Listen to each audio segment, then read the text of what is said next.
बच्चों, welcome to the my YouTube channel learning student. आज हम आप लोगों के लिए लेकर के आए हैं क्लास 11th का, ये हिंदी का है नाटक, और इस नाटक का नाम क्या है, सूतपुत्र। तो आज हम सूतपुत्र नाटक का क्या देखेंगे, चरित्र चित्रण देखेंगे। मुख्य नायक कौन है इसमें, तो मुख्य नायक कर्ण है। देखिए, डॉक्टर गंगा साहेब प्रेमी द्वारा लिखित नाटक सूतपुत्र के नायक किसके द्वारा लिखा है, डॉक्टर गंगा साहेब प्रेमी के द्वारा लिखा हुआ है ये नाटक। और सूतपुत्र के नायक कौन है, कर्ण है। और कर्ण के चरित्र के बारे में आज हम जानेंगे। देखिए, चरित्र में निम्नलिखित विशेषताएं मौजूद हैं। तो कौन कौन सी विशेषताएं हैं, देखिए पहला विशेषता क्या है हमारा, गुरु भक्त। वो किस प्रकार से गुरु भक्त थे, तो देखिए कर्ण सच्चा गुरु भक्त है। वह अपने गुरु के लिए सर्वस्व त्याग करने को तत्पर है। वो क्या है, अपने गुरु के लिए सब कुछ त्याग कर सकता है, कुछ भी कर सकता है कर्ण अपने गुरु के लिए। अत्यधिक कष्ट सहकर भी वह अपने गुरु परशुराम की निद्रा को बाधित नहीं करना चाहता है। इनके गुरु का क्या नाम है, परशुराम नाम है। ठीक, इनके गुरु कौन है, परशुराम है। देखिए यहाँ दिखा रहा है, अत्यधिक कष्ट सहकर भी वह अपने गुरु परशुराम की निद्रा को बाधित नहीं करना चाहता था। वो क्या था, बहुत ही ज्यादा कष्ट सहन कर रहा था, और गुरु क्या किए थे, उसके जंघे पे सिर रख के सोए थे। उसे कोई कीड़ा काट दिया था, जिससे वो बहुत ही कष्ट में था, फिर भी वो सहन कर रहा था। तो कष्ट सहकर भी वह अपने गुरु परशुराम की निद्रा को बाधित नहीं करना चाहता था। फिर भी देखिए क्या हुआ, गुरु द्वारा श्राप दिए जाने के बावजूद वो क्या किया कि गुरु की निद्रा में बाधित कर दिया। तो गुरु क्या किया, उसे श्राप दे दिए। श्राप दिए जाने के बावजूद वह अपने गुरु की निंदा करना पसंद करता था। वो अपनी गुरु की क्या, निंदा करना बहुत ही ज्यादा पसंद करता था। आगे, द्रौपदी स्वयंवर के समय उसकी गुरु भक्ति, किसके समय, द्रौपदी का जब स्वयंवर हो रहा था उस समय उसकी गुरु भक्ति स्पष्ट रूप से दिखाती है। गुरु भक्ति स्पष्ट रूप से दिखती है, उसकी गुरु भक्ति स्वयंवर के समय जब द्रौपदी का स्वयंवर होता है। ये तो हो गया गुरु भक्त किस प्रकार से था। अब देखेंगे अगला हमारा क्या है, देखिए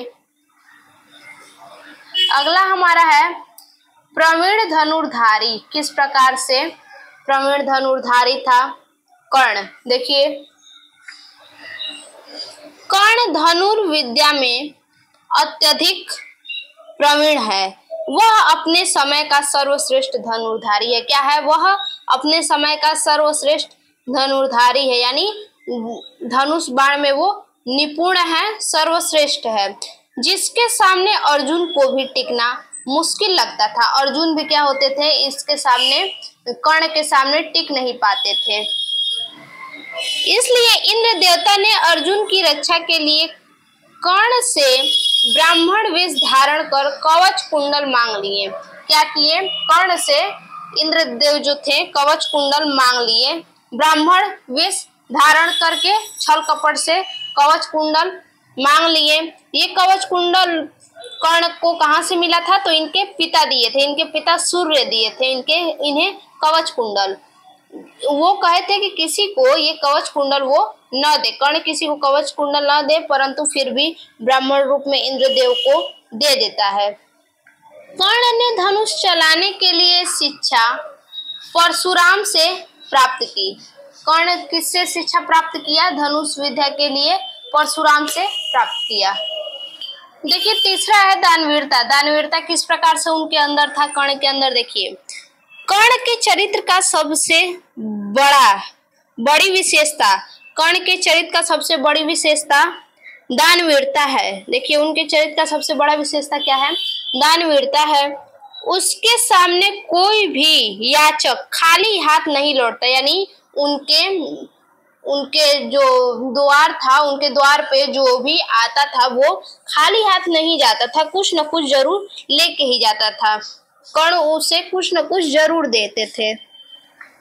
अपनी रक्षा के अमोघ साधन कवच और कुंडल भी वह इंद्र के मांगने पर दान कर देते हैं। देखिए, इतनी बड़ी ये इनके अंदर दानवीरता थी कि इनका जो कवच और कुंडल था वो इंद्र के मांगने पर ये क्या करते हैं, दान कर देते हैं। इनके पिता के मना करने के बावजूद भी ये दान कर देते हैं। इस संबंध में अपने पिता सूर्य की भी सलाह नहीं मानता। क्या? इस संबंध में अपने पिता, जो इनके सूर्य जो कवच दिए थे, इन्हें मना किए थे कि ये किसी को ना दे, फिर भी अपने पिता सूर्य की बात सलाह को न मानकर भी वो क्या करते हैं, सब दे देते हैं। इतना ही नहीं, युद्ध भूमि में मृत्यु शैया पर पड़े कर्ण, जब युद्ध भूमि में कर्ण जो है मृत्यु के शैया पर पड़े रहते हैं तो क्या होता है, कर्ण ने श्री कृष्ण द्वारा ब्राह्मण वेश में, कर्ण क्या किए थे, श्री कृष्ण के द्वारा ब्राह्मण वेश में सोना दान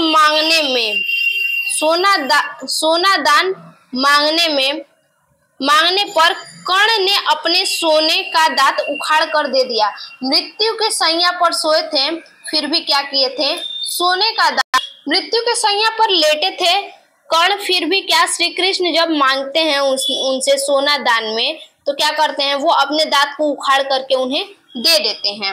अब देखिए अगला हमारा क्या है, अगला और लास्ट टॉपिक, नारी के प्रति श्रद्धा भाव, यानी कर्ण के मन में नारी के प्रति कितना श्रद्धा भाव था, किस प्रकार से था, इसको हम जानेंगे। देखिए, कर्ण के प्रति सबसे बड़ा अन्याय स्वयं नारी स्वरूप उसकी मां ने किया था। देखिए, नारी को ये क्या करते थे, बहुत ही ज्यादा श्रद्धा भाव देते थे, फिर भी इनकी माँ, जो इनकी माँ थी, इन्हें उत्पन्न की थी, खुद इनकी माँ ने इन्हें क्या किया, अन्याय किया इनके साथ, परंतु फिर भी वह नारी के प्रति श्रद्धा भाव रखता था।